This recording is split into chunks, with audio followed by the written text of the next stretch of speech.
సూది మొనంత భూమి కూడా ఇయ్యం తెగేసి చెప్తున్న లగచెర్ల గిరిజన కుటుంబాలు పచ్చని మా పంట పొలాల జోలికి రావద్దు, కావాలంటే కొండారెడ్డిపల్లిలో కారిడార్ వేసుకో ముఖ్యమంత్రికి స్పష్టం చేస్తున్న లగచెర్ల రైతులు. సీఎం ప్రకటనతో మళ్ళీ తండాల్లో భయం భయం.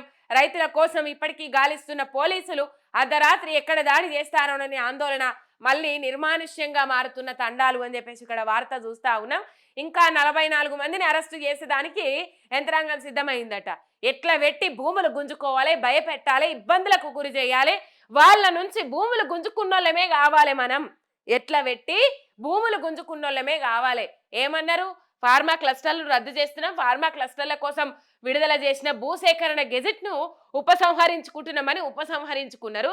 తర్వాత ఏం చేసిండ్రు? టెక్స్టైల్ పార్క్ పెడతాం, ఇండస్ట్రియల్ కారిడార్ పెడతాం అని చెప్పేసి మళ్ళా ఓ గెజెట్ విడుదల చేసిండ్రు. భూముల సేకరణ మాత్రం ఆగేది లేదని చెప్పేసి మళ్ళా ఓ గెజెట్ విడుదల చేసిండ్రు. ఆగం చేస్తా ఉన్నారు. లగచెర్ల బాధితులు ఘోరమైన పరిస్థితులలో ఉన్నారు. ఇప్పటికీ వాళ్ళ ఇంట్లోలను జైళ్ళకి తీసుకుపోయి ఆగం చేసిండ్రు. కేసులు బనాయించిండ్రు. అక్రమ కేసులు బనాయించి కావాల్సిన వాళ్ళని ఎవరైతే బీఆర్ఎస్ కార్యకర్తలు అని వాళ్ళు అనుకుంటారో మొత్తం మీద వాళ్ళని తీసుకుపోయి జైల్లో పెట్టి చిత్రహింసలకు గురి చేస్తా ఉన్నారు. ఈ పరిస్థితి చూస్తా ఉన్నాం. వాళ్ళని ఇబ్బంది పెడుతున్నామని చెప్పేసి ఇక్కడున్న రైతులను అడ్జేసి నిజంగా మరో తెలంగాణ ఉద్యమం గుర్తొస్తా ఉన్నది. దేశ్ముఖులు, నిజాంలు, ఇటు పోతే రజాకార్ పాలన గుర్తొస్తా ఉన్నది. వాళ్ళని బంధించి లాలు నాయక్ మనం చూడొచ్చు. తెలంగాణ ఉద్యమం కావచ్చు, అటు పోతే దేశ్ముఖ్ దొరగాళ్ళు కావచ్చు, మొత్తం మీద ఏందంటే లాలు నాయక్ పరిస్థితి చూడొచ్చు. మనం దాదాపు చక్రాలకు కట్టేసి మీరు పన్ను కడతారా లేదా అంటే పన్ను కట్టేది లేదంటే తుపాకీలతోని కాల్చి చంపేస్తారు. ఇక్కడ చంపుడు ఒకటే తక్కువ ఉన్నది, అన్ని చిత్రహింసలు పెడతానరట రైతులను. అక్కడ రైతులను ఇబ్బంది పెడితే ఇక్కడ వీళ్ళు ఒప్పుకుంటారు, వాళ్ళ ఇంట్లోలను ఒప్పుకుంటారు.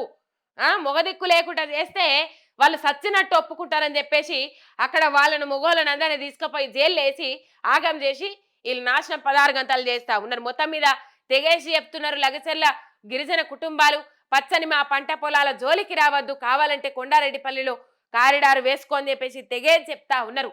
మా పొలాల జోలికి వస్తే ఊపుకునేది లేదు, మొత్తం మీద మీరు మా పొలాల జోలికి రానే రావద్దు, మీరు తొండలు గుడ్లు పెట్టని భూములు అంటారు. కానీ అక్కడున్న రైతు బిడ్డలు రైతులు కానీ మొత్తం మీద ఇవి తొండలు గుడ్లు పెట్టని భూములా లేకపోతే ఇవి నువ్వు పెట్టినావా అని చెప్పేసి పిల్లలు సైతం సోషల్ మీడియా వేదికగా వైరల్ అయ్యేటట్టు మొత్తం మీద నీ దాకా చేరినాయి అవి నాకు తెలిసి. కానీ వీళ్ళ నువ్వు ఆ విధానాన్ని ఉపసంహరించుకుంటలేవు. మొత్తం మీద ఏదైతేంది అల్లును కోసము ఏదైతేంది అల్లును కావాల్సింది పైసలు, అల్లును కావాల్సింది నువ్వు ఇస్తామన్న కమిట్మెంటు. కాబట్టి ఏదైతే అని చెప్పేసి ఫార్మా క్లస్టర్లు రద్దు చేసుకొని ఇప్పుడు ఇక్కడ ఫార్మా క్లస్టర్లు పెడతామంటే అక్కడ ముచ్చర్ల దగ్గర ఏం పెడతామని చెప్పేసి హైకోర్టు మొట్టికాయలు వేసే పరిస్థితి ఉన్నది.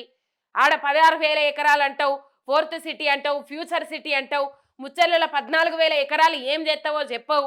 హైకోర్టు మొట్టికాయలు అయితే ఏంటంటే ఫార్మా సిటీ కడతామని చెప్తావు. ఆ ఫార్మా క్లస్టర్లు తీసుకొచ్చి ఇక్కడ పెడతావు కొండారెడ్డిపల్లిలో.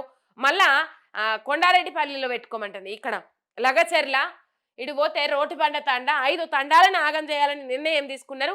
గిరిజన భూముల మీదనే ఎందుకు పడ్డది రేవంత్ రెడ్డి కన్ను? ఏమనంటే కాళేశ్వరం ప్రాజెక్టు అని చెప్పేసి మాట్లాడతారు. అక్కడ వాళ్ళ త్యాగం కనబడుతుంది. యావత్తు తెలంగాణ రాష్ట్రం కోసం వాళ్ళు త్యాగం చేసిండ్రు భూములు. ఆ త్యాగానికి తగ్గట్టుగా బీఆర్ఎస్ పార్టీ అన్ని విధాలా అరుచుకున్నది. అసలు కడుపులో తలబెట్టి భూముల సేకరణ చేసింది. ఇలా మొత్తం మీద మీరేం చేస్తా ఉన్నారంటే రైతులను ఇబ్బంది పెట్టే ప్రయత్నం చేస్తా ఉన్నారు. తండాలకు పోలీసు వాళ్ళని దోల్తాడా? మా భూమి మీద మీ పెత్తనమేంది? మీకు ఎక్కడిది హక్కు? భూమి అంటాను. మా మొగాళ్ళని ఇప్పుడు ఇడుస్తా, రేపు ఇడుస్తా అంటున్నావు. వాళ్ళు ఎవరినన్నా చంపినరా? మళ్ళా చెప్తున్నాం, మమ్మల్ని చంపిన భూములు ఇయ్యం, సూది మొనంత జాగా కూడా ఇయ్యమని చెప్పేసి మొన్నటిదాకా ఇంచు కూడా ఇయ్యమని అన్నారు. ఇప్పుడు సూది మొనంత జాగా కూడా నీకు ఇచ్చేది లేదు, నీకు ఇచ్చేది ఏంది? మా భూముల మీద నీ పెత్తనం ఏంది అని చెప్పేసి మళ్ళా లగచెర్ల తండా, రోటిబండ తండా కావచ్చు, లగచెర్ల మొత్తం మీద వాళ్ళందరూ తిరుగుబాటు లేవనెత్తుతా ఉన్నారు. వాళ్ళని తీసుకుపోయి జైల్లో పెట్టినా మేము భయపడేది లేదు, మేము వెనక్కి పోయేది లేదు, మా భూములను మీకు ఇచ్చేది లేదని చెప్పేసి మొండుపట్టి మీద కూర్చున్నారు. ఆ కొడంగల్ నియోజకవర్గంలో 3 లక్షల ఎకరాల భూమి ఉన్నది. అందులో 1300 ఎకరాలు సేకరిస్తే తప్పేంది అంటూ ముఖ్యమంత్రి రేవంత్ రెడ్డి చేసిన ప్రకటన మళ్ళీ ఆ తండాల్లో వణుకు పుట్టిస్తున్నది. అంటే 3 లక్షల ఎకరాల మీదనే పడ్డది నీ కన్ను. 3 లక్షల ఎకరాల మీద ఆల్రెడీ సర్వే చేసి పెట్టుకున్నావు. కొడంగల్ నియోజకవర్గంలో 3 లక్షల ఎకరాల భూమి ఉన్నది. ఆ 3 లక్షల ఎకరాల భూమిలా నీకున్నాయి, నీ చుట్టాలకున్నాయి. ఈ 1300 ఎకరాలు నీ చుట్టాల దాంట్లో, నీ అన్నదమ్ముల దాంట్లో తీస్తేనే వెళ్తాయి. మరి ఆడ పెట్టుకొని అయిపోతుంది కదా. అనవసరంగా అమాయక ప్రజలను, సామాన్య రైతులను ఎందుకు ఇబ్బందికరమైన పరిస్థితులకు గురి చేస్తా ఉన్నారు. రైట్. మా తానే భూములు ఉన్నాయా? నీ కొండారెడ్డిపల్లిలో లేవా? కొస్గిలో లేవా? ఇక్కడనే ఎందుకు మమ్మల్ని ప్రశాంతంగా బతకని ఎరా అంటూ అమాయక గిరిజనం నిలదీస్తున్నది. నీ 20 లక్షలు ఎవరికి కావాలి? మమ్మల్ని చంపినా సరే సూది మొనంత జాగా కూడా ఇయ్యమంటూ తెగేసి చెప్తున్నది. మొత్తం మీద మాట్లాడిండు కదా నిన్న.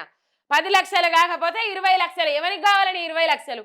కోట్లు ఇస్తామనన్నా కూడా అక్కడ భూములను మేము ఇచ్చేది లేదని చెప్పేసి తెగేసి చెప్తా ఉన్నారు. ఎవరికి కావాలని 20 లక్షలు అని చెప్పేసి వాళ్ళు మాట్లాడుతూ ఉన్నారు.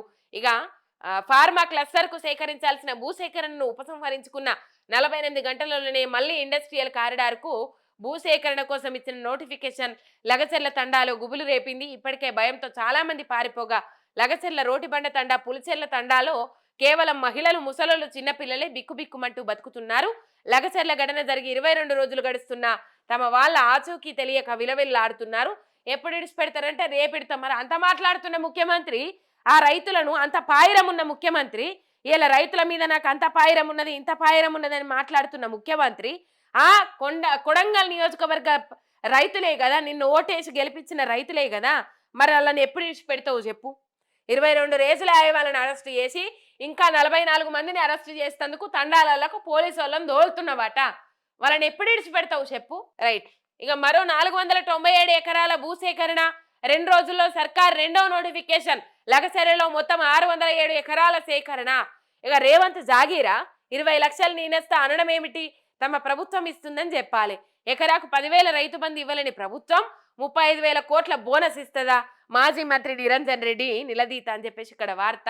ఆలోచన చెయ్యాలి. దాదాపు ఇక్కడ రైతు భరోసా కింద దాదాపు ఎకరానికి 10,000 వేస్తే 7,700 కోట్లు ఉండే. వీళ్ళు ఎకరానికి 15,000 కోట్లు అన్నారు కాబట్టి 5 ఎకరాల లోపేసినా 10 ఎకరాల లోపేసినా దాదాపు వాళ్ళకు 10 నుంచి 12,000 కోట్లు కావాలి. కానీ ఇక్కడ 3 లక్షల మెట్రిక్ టన్నుల ధాన్యానికి లెక్కేస్తే 3 లక్షల మెట్రిక్ టన్నులు ఇంటూ 500 వేయండి. 35,000 కోట్ల పైసలకు అవుతుంది. 35,000 కోట్ల బోనస్ ఇస్తుందా? దాదాపు 35,000 కోట్లు కాదు, 80,000 కోట్లు కూడా కావచ్చు ధాన్యం ఎక్కువ వండితే. ఇక్కడ 10,000 కోట్ల ఇయ్యని సర్కారు 80,000 కోట్లు 35,000 కోట్లు ఇస్తారంటే ఎట్లా నమ్ముతారు? జనాలు, రైతులు ఎట్లా నమ్ముతారు? ఎందుకు రైతులను ఆగం చేస్తాను? ఇంకా మోసం మోసం మోసం మోసం చేసుకుంటూనే పోతారా? ఇంకేమీ లేదా? ఈ మోసపూరితమైన హామీలను ఇచ్చుకుంటూనే వేయండ్రు. మళ్ళీ ఆ మోసాన్ని కప్పుపుచ్చుకునేదానికి ఇంకో మోసం చేసుకుంటానే పోతా ఉన్నారు. ఇది కథ వీళ్ళది. మొత్తం మీద ఇట్లా కనబడతా ఉన్నది.